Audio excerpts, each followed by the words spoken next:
Bismillahirrahmanirrahim. Hai, Assalamualaikum. Welcome back to Cengkeh Channel. Terima kasih akan ucapkan kepada semua kerana sentiasa memberi support untuk channel ni. Apa khabar korang dalam Ramadan ni?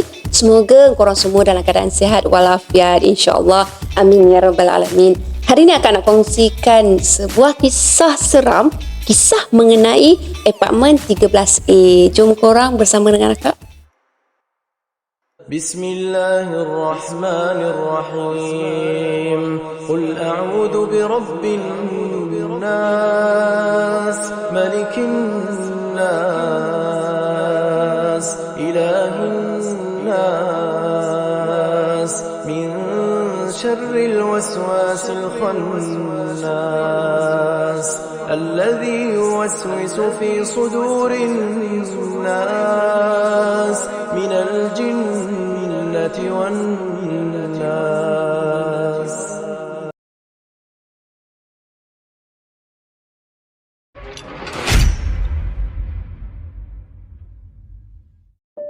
Kisah seram ni dikongsikan oleh Lisa tau. Lisa ni dia seorang graduan yang baru je graduate. Jadi lepas graduate kan, dia baru je nak mulakan kerja. Jadi masa tu dia kerja sebagai seorang penulis biasa je dekat sebuah syarikat akhbar tempatan. So pengalaman seram Lisa ni bermula bila dia menyewa dekat sebuah apartmen berdekatan dengan tempat kerja dia. Jadi sebab dia menyewa dekat situ pun salah satu dia sebab dekat dengan tempat kerja. Lisa dia menyewa kat situ lebih kurang sebulan lah. Dia masa tu baru je nak mulakan kerja. So memang dia tak ada modal kan. Dia memang nak cari rumah sewa, tempat tinggal yang murah je sewa dia. Lebih-lebih lagi kalau dah hidup dekat kota metropolitan yang korang boleh imaginekan lah macam mana, korang boleh tahu lah kan. Kos sara hidup dekat sana tinggi tau korang. Satu hari kan, masa Lisa ni dia nak melayari satu laman web hartanah, dia ada terjumpa tau dengan sebuah iklan yang menarik perhatian dia. Sebab fikir dia dalam hati dia masa tu, akhirnya jumpa juga rumah yang dekat dengan tempat kerja. Sewa murah pula tu. Bisik hati apa ke nama dia tadi, akak pun lupa dah. Lisa kan? Macam tu. Sorry tau korang. Apa yang lebih menarik lagi korang, keadaan rumah tu serba lengkap dengan perabot. Lepas tu berdekatan pula dengan stesen transit LRT. Tanpa buang masa macam tu, Lisa terus dia call Encik Tan, pemilik rumah tersebut.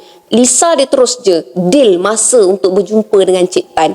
Bila dia dah tengok keadaan rumah tu dengan mata dia sendiri, keesokan harinya Lisa bertemu dengan Encik Tan semula. Dia bagi tahu, dia berpuas hati setelah melihat keadaan rumah sewa tu. Lisa dia teruslah bersetuju untuk menyewa rumah tersebut.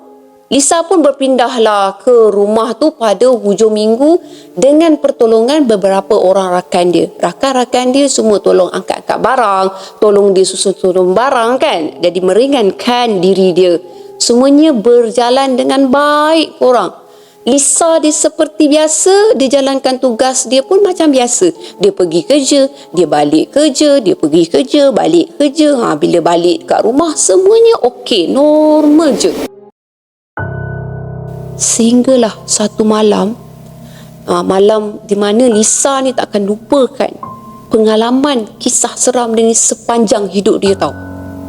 Kehidupan sebagai penulis memang memerlukan dia untuk buat kajian dan mengumpulkan maklumat sehingga lewat malam.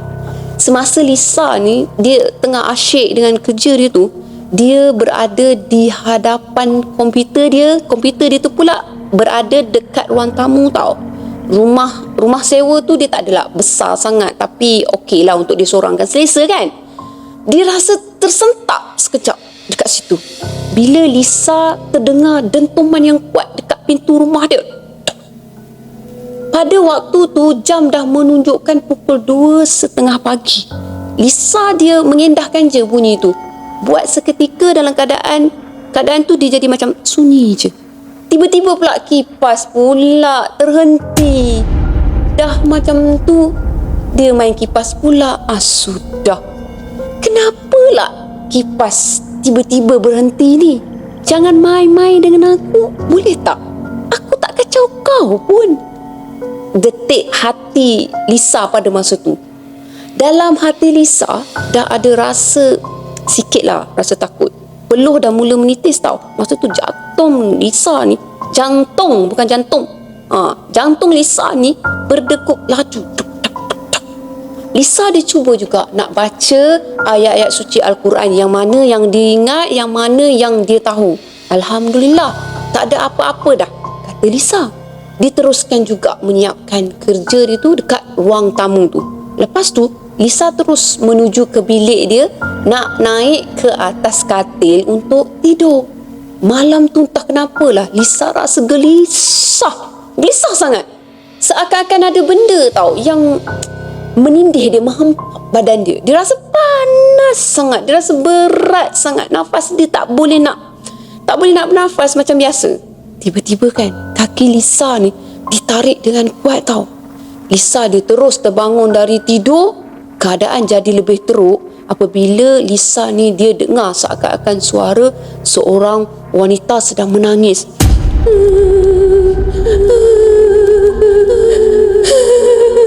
Suaranya tu sayup je dalam dingin malam. Kedengaran dia seperti minta tolong. Suara siapa pula tu? Bisik hati Lisa masa tu. Lisa dia kuatkan diri dia untuk menuju ke ruang tamu sebab dia nak pastikan dari mana datangnya tangisan tu. Alangkah terkejutnya Lisa bila melihat apa yang sedang berada di depan mata dia. Sepanjang hidup dia, dia tak pernah tahu melihat sesuatu yang seperti tu. Dan kalau bolehlah, memang Lisa dah tak nak tengok dah pada benda tu. Badan Lisa jadi kaku, lidah Lisa kelu, tak terkata apa-apa, dia terdiam. Seluruh tubuh Lisa jadi sejuk serta merta. Dekat depan mata Lisa, dia nampak tau satu susuk tubuh seorang wanita dengan wajah yang sangat mengerikan. Mata wanita tu terpojok keluar, titisan-titisan darah keluar dari lubang mata dia. Lidah wanita tu terkeluar panjang hingga ke lantai, dan kepala wanita tu bengkok seakan-akan patah leher dia. Kukunya tu pula tajam korang. Kelihatan tau ulat-ulat yang busuk keluar dari seluruh tubuh wanita tu. Seram meremang dia masa tu. Tangisan sayup tadi dah bertukar jadi hilayan yang kuat. Wanita tu mengilai pula. Wanita tu menerkam badan Lisa tau. Lepas tu dia cuba nak cekik leher Lisa.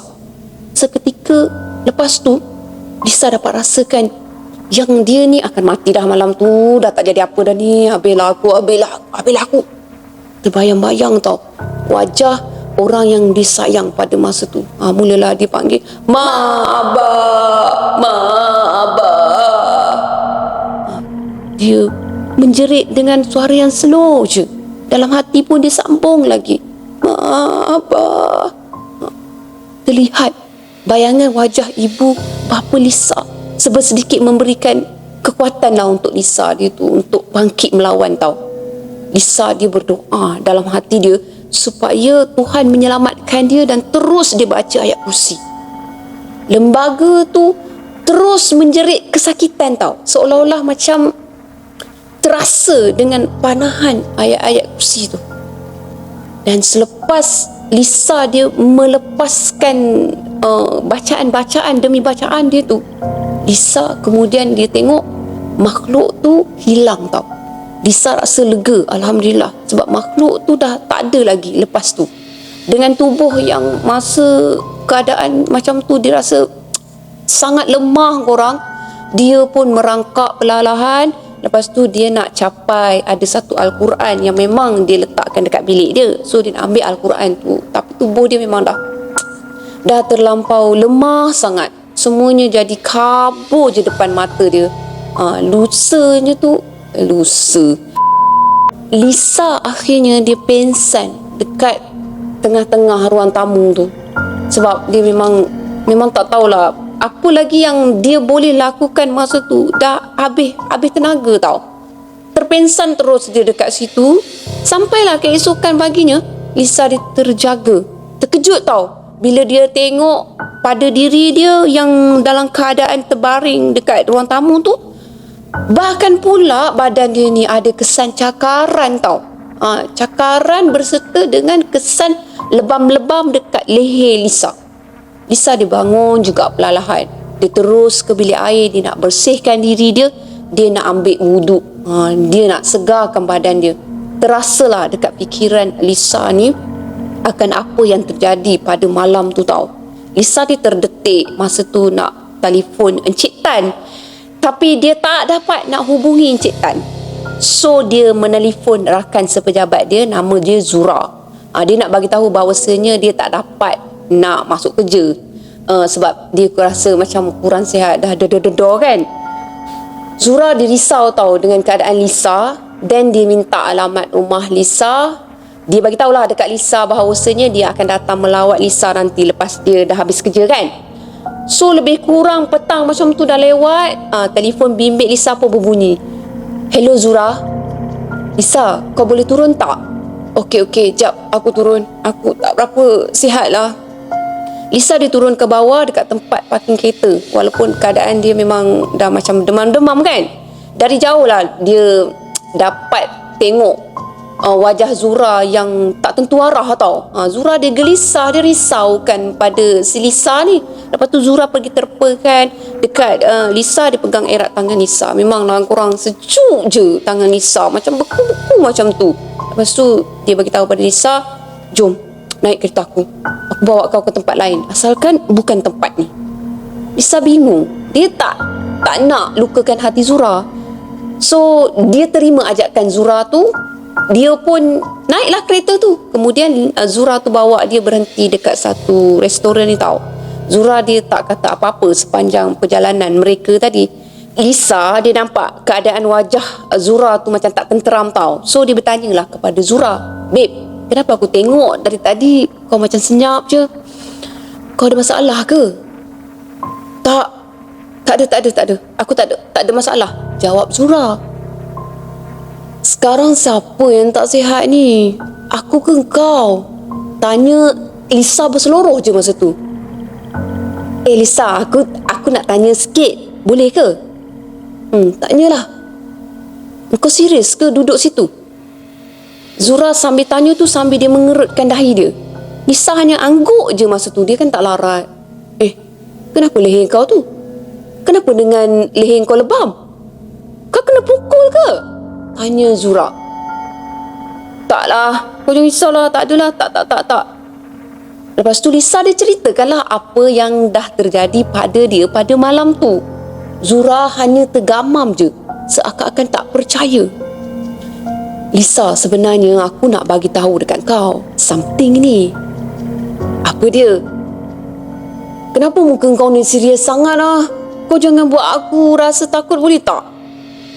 Sebenarnya rumah yang kau duduk tu rumah berhantu. Rupa-rupanya sebelum ni dah ada tau seorang kawan wanita jugalah yang state sama dengan dia orang, graduate juga, yang dah pernah menetap dekat situ. Pada satu malam selepas bergaduh dengan teman lelaki dia, wanita tu dah dirogol dan dibunuh secara kejam.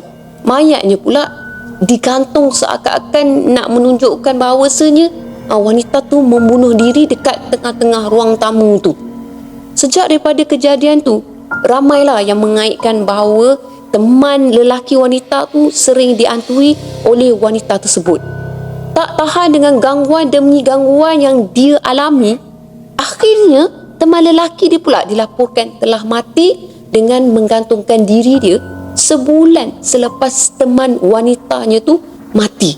Selepas dari mendengar cerita tu, Lisa dia buat keputusan dia nak pindah je bersama dengan Zura. Dia nak tumpang dulu dekat rumah Zura.